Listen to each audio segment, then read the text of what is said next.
Greetings! So in today's video, I will be taking you through this sketchbook that I finished a little while ago but keep forgetting to film a little sketchbook tour. So the sketchbook itself, it's not my first time using one of these. It's a Michael Soloviev Studio watercolor sketchbook, 100% cotton cold pressed watercolor paper, 200 GSM, 48 pages. There's a bunch of stickers on it, and also this one was from January 2024 to July 2024. I like to keep all sorts of weird stickers in there, so there's a bit of that here. I also like to start my sketchbooks with a kind of intro page. So that's it for this one. Also with this specific sketchbook, I wanted to be better about documenting what paints I use for what. So this was painted with Rosa Gallery watercolors, and I have the date also on which I started this one. You'll probably be able to recognize a lot of the pages in there because a lot of them were used for videos that are already on this channel. So this was my video about cochineal colors, in which I misunderstood the whole thing and I'm still annoyed by it. I thought that this one was a better representation of the color, but I think I got mixed up with rose madder in my head, and these two are more close to the color we usually associate with cochineal. A little painting that I did with Kusakabe, Harmonia, and regular watercolors. And then a spread featuring a vintage set of Van Gogh paints. I tried to keep notes and leave myself a bit of info so I can more easily track what I was doing. These are the swatches of the Kusakabe Harmonia colors. I used a few of these in this painting. I also made like bigger swatches. This spread features a set of vintage Rembrandt paints. So I kept the wrappers on this little insert and I did two drawings. A little vignette here, swatches, and then another little illustration. The only thing that bums me out about these is that they didn't have any pigment info on the wrappers. Then I have another spread featuring vintage paints. This was a vintage Royal Talents set. So I think it was a set more for students or kids. But the paints were surprisingly nice and vibrant, especially that Prussian blue is really nice and rich and deep. And again, I kept the wrappers with it. Did the illustration. I have another spread again. A lot of these are going to be spreads. But for this one, this was a set of paints that I was sent to review. So I, again, kept the swatches and a little vignette on one side, and then made a more complete illustration on the other page. I don't know why I did these landscape. These pages are not related. For this one, I wanted to try out new colors that I had just added in my Roman Schmal selection of paints. On this page, I wanted to push Cutman paints really far to see how far I was able to go, and it's not too bad, but if you get it really dark and really layered, it kind of gets a bit shiny weird. Then I have more experiments with Cutman paints. Also, I think, no, this is the second one, I think. But yeah, the main issue I encounter with these sketchbooks is that the signatures in between themselves, they don't stick very well. The glue tends to dry and break. So when I set up this sketchbook, when I started it, I went to every spread that was between signature and put this framing tape in there to secure it together. And I didn't encounter any issue after that, but yeah, you have to go through it once to glue everything together, and it's a brown tape. It's not the cutest thing, but it's a sketchbook, so I don't really mind. So yeah, more Cutman.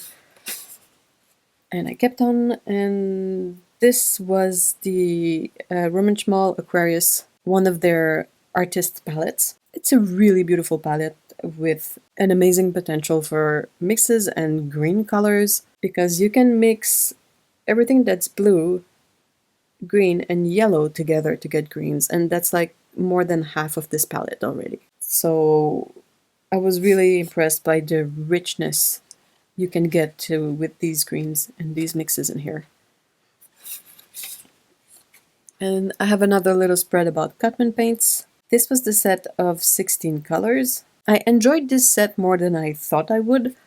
I really like the color selection of this one. It has a magenta, it has like a good cyan color, the turquoise color is nice too, and the white was surprisingly serviceable in this context. Like for the splash of water and all of that, it worked really well, and I really did not expect it. Then again, perhaps my expectations were so low that, yeah, but I really like how these two kind of turned out.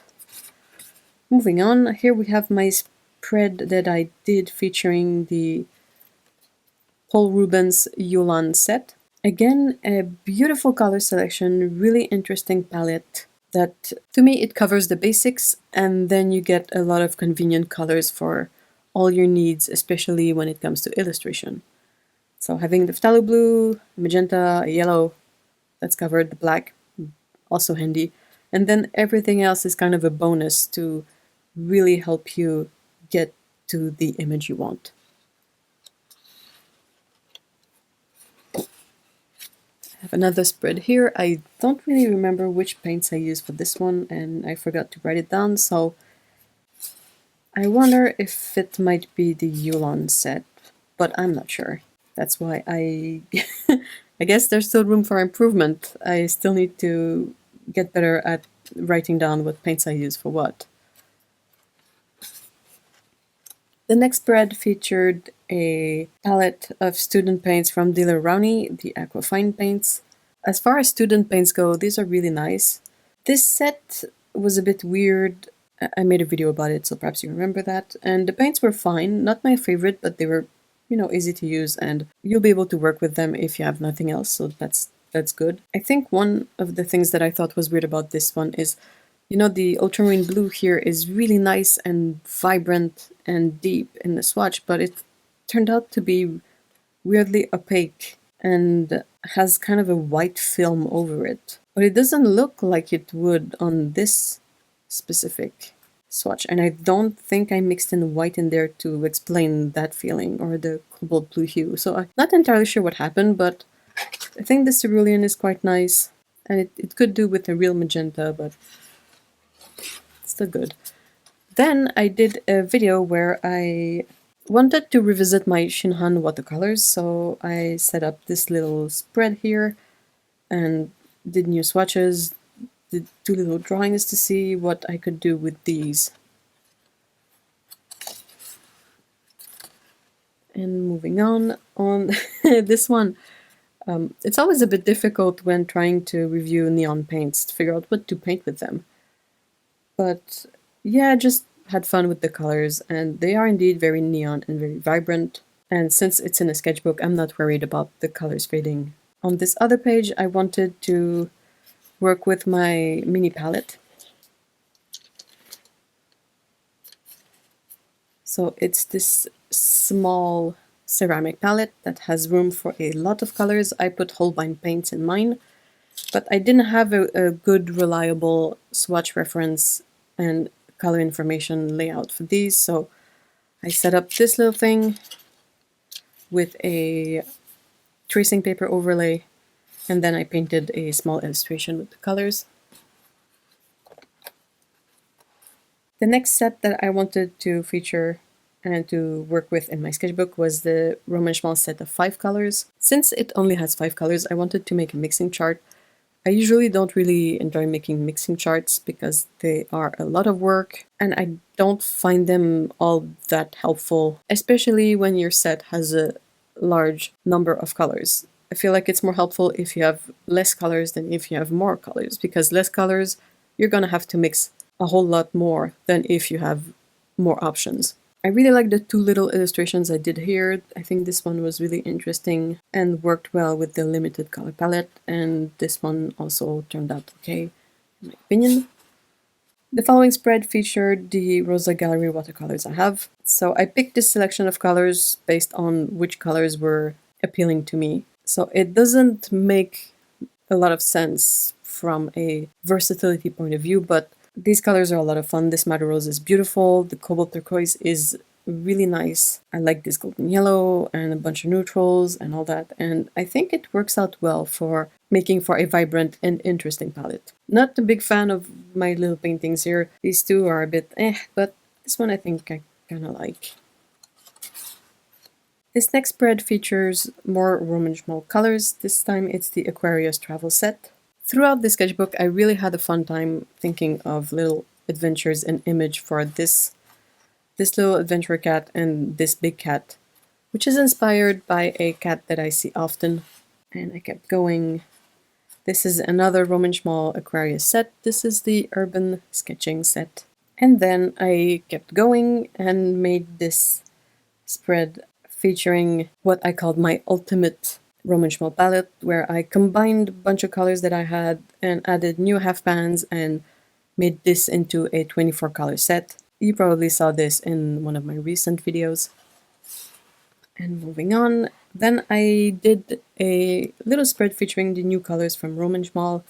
These were the 3 releases in 2024, so I wanted to paint something with just these colors. So that's this image here. On this one, this is made with Winsor & Newton professional watercolors.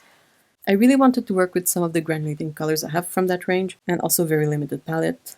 So this was a bit more experimental maybe, but I really enjoyed it. And then moving on, we have these artisan paints from Artsy Oubliette that you also possibly saw recently in one of my videos. In a comment, someone asked why I didn't paint the cats on this illustration and the next one, and my reasoning was that the focus was the paints, and I felt like with everything that's going on with the colors, there would be a lot more contrast brought to the character if I kept the cat unpainted. And also, it was a bit tricky to figure out how to paint the cat with these colors too, so... Then that's the other one that I was talking about. The colors are less whimsical than the ones before, but they're still so unique and so special that I didn't want to have the cat kind of meld between everything. So the cat character stayed white and everything else is in the fun colors.